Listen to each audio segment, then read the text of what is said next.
今日會介紹一個嘅工程 ERP 俾你啦，比較適合一啲10至50人嘅一啲嘅工程嘅公司嘅，咁會針對翻一啲嘅報價啦，同埋採購，同埋點樣接到單之後安排工作俾你哋嘅客人，令到成件事會更加順暢，同埋控制到你哋嘅成本嘅。我哋就先由開單開始啦。如果有需要報價嘅話咧，咁我哋可以入去個報價嘅頁面啦，咁就撳添加啦。咁當添加嘅情況下啦，咁你可以會揀翻你嘅客人啦。咁右手邊咧可以新增一啲新嘅客戶嘅。咁而家我就時間嘅關係，咁我就揀選一啲做咗嘅 project 啦。如果係裝修嘅，就可能輸入翻個使用面積啊、一啲嘅樓啊。如果普通大型工程嘅咧，可以唔需要噶啦。咁右手邊咧有啲位置咧可以隱藏翻一啲唔需要嘅內容咁樣嘅。咁樣想打翻開都 OK 嘅。咁我哋報價上面咧，咁可以 set 咗一啲嘅 basic 嘅模板啦。咁例如可能呢個清拆啊泥水，咁當我撳入去加入購物車咧，咁自動就會出現晒所有嘅相關嘅啲 information 塞咗入去㗎啦。咁你只需要打翻個價錢啦，即係可能 cost 我控制喺幾多範圍裡面，咁甚至有啲可以 preset 咗一啲嘅價錢落去都可以嘅。咁價錢咧就總數已經喺度啦。咁一啲入面嘅 item 咧，你可以加減刪除都可以嘅，有啲 sub item。咁其實咧報價單都好簡單嘅啫，咁你甚至咧可以 upload 埋一啲嘅附件啦，咁我哋可以上傳一啲嘅附件，一啲嘅圖紙啦，咁我撳上傳啦，咁你可以做一個預覽啦，睇到可能李小姐啦，咁個日期啦 ，contract number 啦，可以寫翻個使用面積啦，負責人係邊個，咁就開工嘅日期幾時啦，同埋地址喺邊度嘅 ，total 幾多錢，有啲咩嘅 column，分期付款嘅條款咧都可以喺度 select 埋嘅。例如呢個分期部分，我哋可以揀翻唔同嘅需要嘅內容啦，寫翻個 percentage，佢已經自己計翻嘅啦。如果你想剔埋咧，去 shut 埋個客咧，可以剔埋都得嘅。咁我哋再 preview 多一次啦。咁分期付款嘅部分咧已經出晒喺度，總金額下面一啲嘅 terms 嘅內容咧已經喺度噶啦。咁甚至咧你擺嘅附件啦、圖紙啦等等一啲裝修嘅嘢咧都可以擺晒落去嘅。如果大型工程嘅話，所有聽單可以塞晒去。上限100頁、200頁都冇問題嘅，咁撳個掣編翻或者下載翻就 OK 噶啦。咁如果我唔想嘅，我直接喺度咧，直情下載翻附件，咁就完成噶啦。咁直接轉做第二種嘅格式咧，佢都可以出翻晒嚟都一樣嘅。咁啲格式我哋會根據你需要嘅情況幫你 tailor-make 你哋嘅格式都可以嘅。下一步啦，咁呢度我哋之後會做啲咩嘅流程咧？咁樣根據你嘅情況咧，幫你哋 tailor-make 嘅。咁我哋做完報價，咁可能上單啦。咁因為我頭先都剔咗一個 arrange 一個上單啦，咁就會可以50% share 87000幾。咁我哋撳翻入去咧，就會睇到所有嘅 share 嘅50% 嘅內容係啲咩 ，total 87500蚊。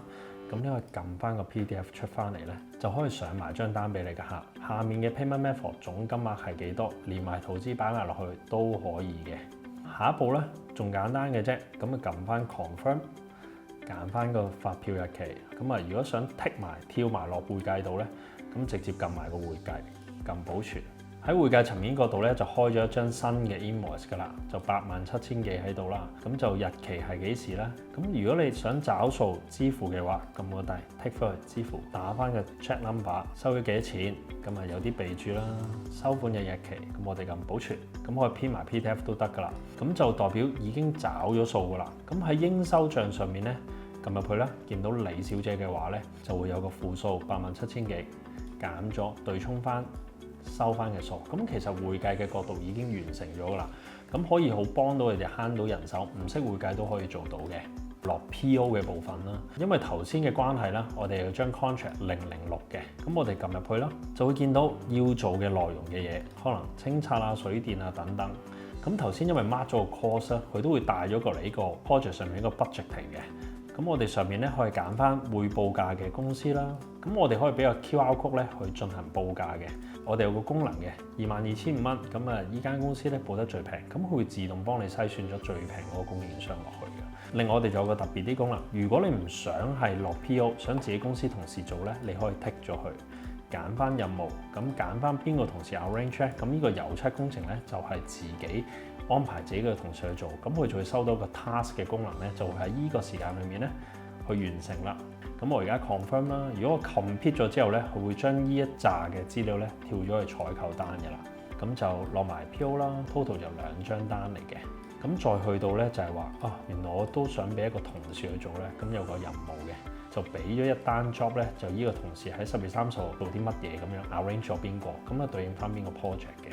我哋而家咧有個功能啦，咁我哋就 tick 咗佢啦。如果你想睇成個 full picture 咧，成個 project 嘅情況咧，你撳入去 PDF project 嘅預覽，咁佢一清二楚咧，將你落過嘅 PO 啊、item 啊，全部都 show 晒出嚟㗎。project 編號啦、名啦、地址啦、開工日期、結束日期幾時、做過啲咩合同、落過幾多張 PO、claim 過幾多次錢、喺會計上面申請過啲乜嘢。咁入帳啊、利潤啊、項目啊、報個價，全部都會 show 晒㗎啦。咁可以編翻出嚟，做翻個報表 report 俾你老細睇都得嘅。咁除此之外啦，咁我哋仲有另外一個 Excel 嘅功能啦，可以喺度顯示翻所有相關嘅資料，關於個成個 project 嘅。如果去到呢刻，我想睇，究竟我成間公司做咗幾多錢咧？咁我哋有個總覽表，咁我呢度都會睇到嘅。咁有日啦，一個禮拜啦、月嘅情況啦，咁除此之外啦，咁下面咧仲會根據你頭先所報嘅一啲大嘅類型啦，可能油漆啊、水電啊，我做咗幾多錢 ？Service 上面咧，可能電力啊、清拆每個獨立嘅 item 我又做咗幾多咧？咁邊個 sales 報咗幾多個 item 都全部一清二楚睇晒嘅，咁同埋睇咗邊個客 total 咗幾多錢生意，咁都會喺個報表上面，可以喺手提電話上面咧睇得翻晒你所有嘅 record 啦，報嘅幾多錢啦。油漆水電啦，甚至可以編翻個 PDF 嘅格式咧喺度咧出翻嚟嘅。咁除此之外咧，手提電話咧都會有另外一個功能，就有個報告嘅功能咧，睇得翻晒你哋嘅合約上面啦，做咗幾多錢，收咗幾多錢，大概有幾多張，利潤幾多都會睇到嘅。